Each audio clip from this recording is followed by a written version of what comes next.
aktifnya sama agama yang dulu ya? Ya. Alasannya kenapa ninggalin Tuhan Yesus ataupun kekristenan gitu ya? Padahal aktif tuh. Saya aktif dan kenapa saya meninggalkan? Iya.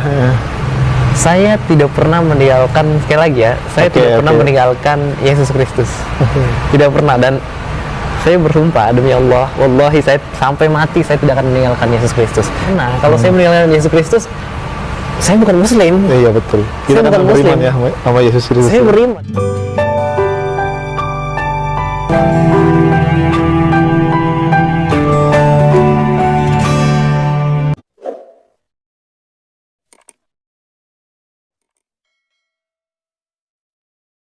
Salam teman-teman sekalian, berjumpa kembali dengan saya Arif Gule di channel TV Laskar Kristus ini. Ini channelnya kita bersama. Jangan lupa dukung dengan cara subscribe, like, dan komen serta share video-video daripada channel ini.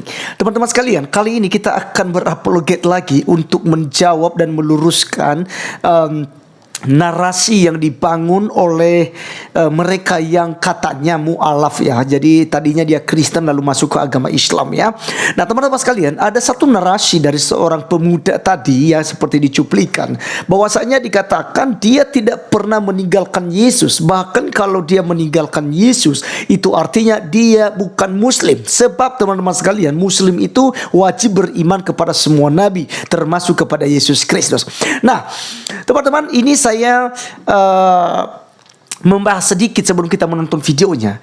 Ini mereka dari Muslim, seringkali mereka katakan kita beriman kepada Yesus. Tetapi kalau kita lihat realitanya, mereka justru seringkali menghina kekristenan dengan menghina Yesus Kristus. Mereka buat gambar yang aneh-aneh gitu ya. Selalu dikatakan bahwa Yesus itu tinggal kolor, Yesus itu memang terkutuk mati gitu ya.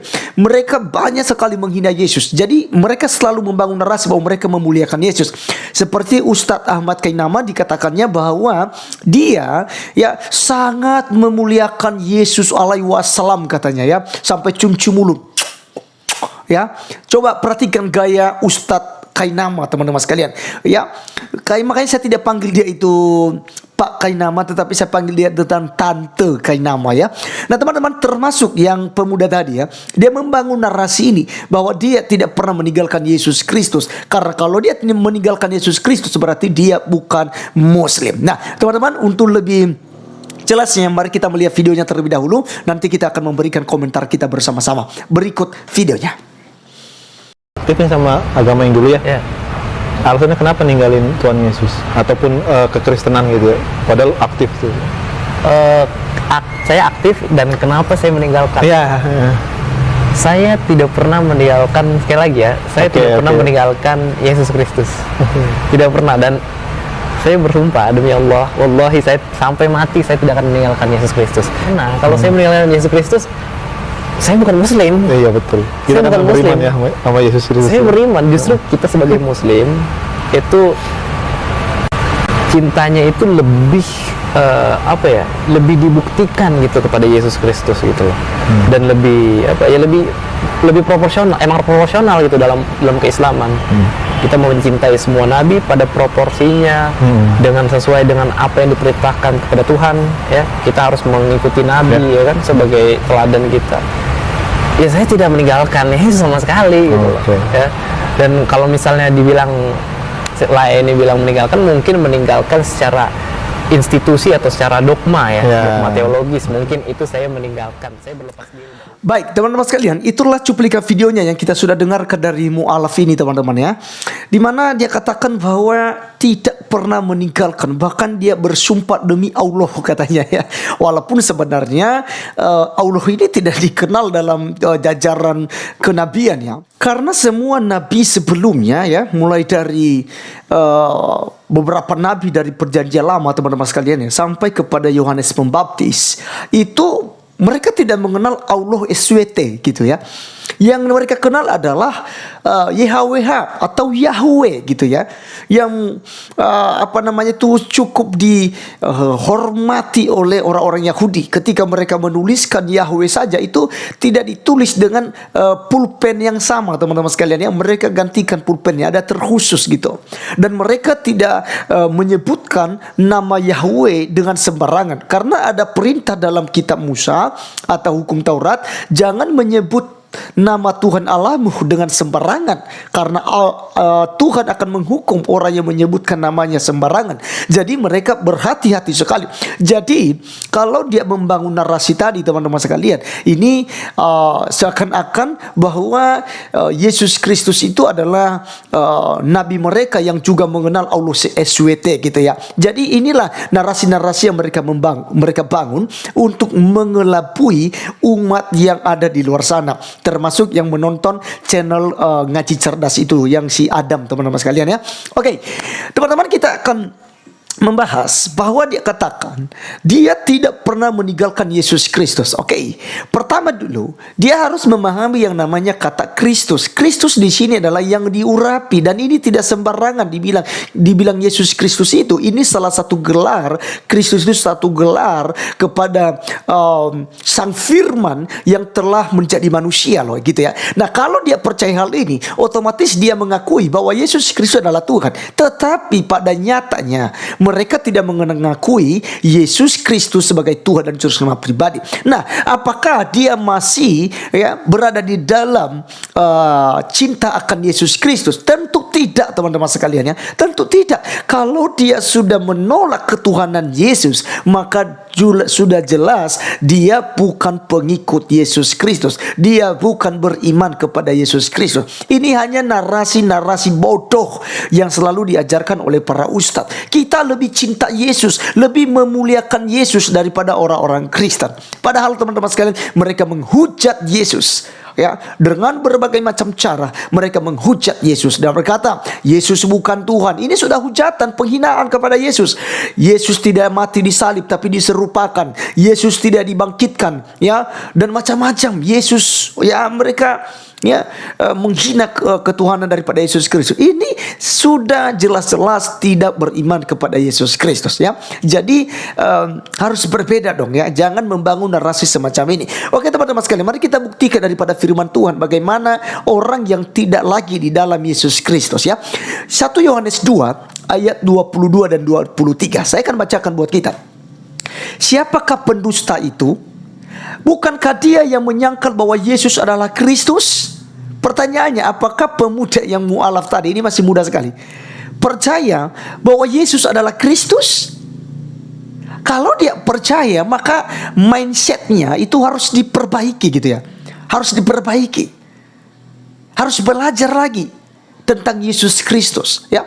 Siapakah pendusta itu? Bukankah dia yang menyangkal bahwa Yesus adalah Kristus? Dan itu adalah antikristus gitu ya. Kalau dia menyangkal tentang Tuhan Yesus Kristus, maka dia adalah antikristus ya. Maksudnya begini, antikristus maksudnya teman-teman sekalian ya, jangan salah paham ya. Antikristus maksudnya adalah anti Yesus, antikristus gitu ya, menolak Yesus, menolak ketuhanan Yesus. Itu yang disebut dengan antikristus. Nah, pertanyaannya, Islam percaya enggak kalau Yesus adalah Tuhan? Tidak. Islam percaya enggak kalau Yesus itu adalah Kristus? Tidak. Maka mereka lah itu antikristus gitu ya. Ibarat misalnya dikatakan anti Muhammad. Siapa anti Muhammad? Yaitu orang Kristen. Orang Kristen anti Muhammad memang, karena Kristen tidak mengakui kenabian Muhammad, karena Muhammad tidak ada dalam silsilah daripada kenabian. Bahkan tidak pernah ada nubuatan tentang datangnya nabi dari Arab. Itu sebabnya Kristen anti Muhammad gitu ya. Sama dengan antikristus. Antikristus artinya mereka tidak percaya kepada ketuhanan Yesus Kristus. Kita lanjutkan teman-teman sekalian. Ya, siapakah antikristus? Dia itu adalah antikristus, yaitu dia yang menyangkal baik bapa maupun anak. Ya, mereka menyangkal Tuhan tidak pernah diperanakan, Tuhan tidak diperanakan gitu. Mereka ulang-ulang itu. Ini sudah antikristus. Dia menolak bapa maupun anak gitu. Ya karena Yesus katakan aku dan Bapa adalah satu, teman-teman sekalian. Yohanes 10 ayat 30 dikatakan di sana, aku dan Bapa adalah satu. Ayat 23. Sebab barang siapa menyangkal anak, ia juga tidak memiliki Bapa. Barang siapa mengaku anak, ia juga memiliki Bapa. Jadi di sini sangat jelas, teman-teman sekalian. Siapa yang menyangkal anak, yaitu Yesus Kristus, Sang Firman yang telah menjadi manusia, dia tidak memiliki Bapa itu. Bapa itu adalah pribadi pertama daripada Allah Tritunggal, ya. Bapa, Putra, dan Roh Kudus, ya. Putra atau Firman itulah pribadi yang kedua dan Roh Kudus pribadi yang ketiga. Jadi makanya disebut sebagai Tritunggal, 3 pribadi dalam satu hakikat. Nah, barang siapa yang menyangkal anak tadi, teman-teman sekalian, dari ketiganya, ya. Jadi dia percaya kepada Bapa, tetapi dia menyangkal anak, maka dia tidak memiliki Bapa. Gitu ya, apalagi menyangkal Roh Kudus, maka dua-duanya tidak miliki. Anak dan Bapa tidak dimilikinya. Ya, jadi sangat bohong dan sangat fitnah kalau mereka katakan sangat memuliakan Yesus tapi mereka menolak Yesus Kristus. Nah, teman-teman sekalian, bagian firman Tuhan lagi di dalam Yudas, ya. Di dalam Yudas pasal 1 ayat yang keempat juga diterangkan kepada kita demikian. Sebab ternyata ada orang tertentu yang telah masuk menyelusup di tengah-tengah kamu, yaitu orang-orang yang telah lama ditentukan untuk dihukum, termasuk mu'alafin, ya, termasuk pemuda ini. Mereka adalah orang-orang yang fasik, yang menyalahgunakan kasih karunia Allah kita untuk melampiaskan hawa nafsu mereka, dan yang menyangkal satu-satunya penguasa dan Tuhan kita Yesus Kristus. Nah, jadi teman-teman sekalian, sangat jelas di sini bahwa mereka sudah jelas-jelas, ya, menolak ketuhanan Yesus Kristus dan sudah tidak beriman kepada Tuhan Yesus Kristus. Maka apakah mereka masih dikatakan belum meninggalkan Yesus Kristus seperti disampaikan oleh pemuda tadi? Jelas-jelas sudah meninggalkan Yesus. Menolak ketuhanan Yesus itu artinya sudah meninggalkan Yesus. Maka hukumannya adalah kematian kekal. Sebab tidak ada keselamatan di luar daripada Tuhan Yesus Kristus. Yesus sendiri yang berkata bahwa dialah jalan menuju ke sorga. Kalau kamu di luar Yesus, maka kamu pasti binasa. Terima kasih teman-teman sekalian sudah menonton sampai selesai. Biarlah apologet kita saat ini boleh menjadi berkat buat kita. Sampai ketemu di video saya selanjutnya. Tuhan Yesus memberkati. Salam.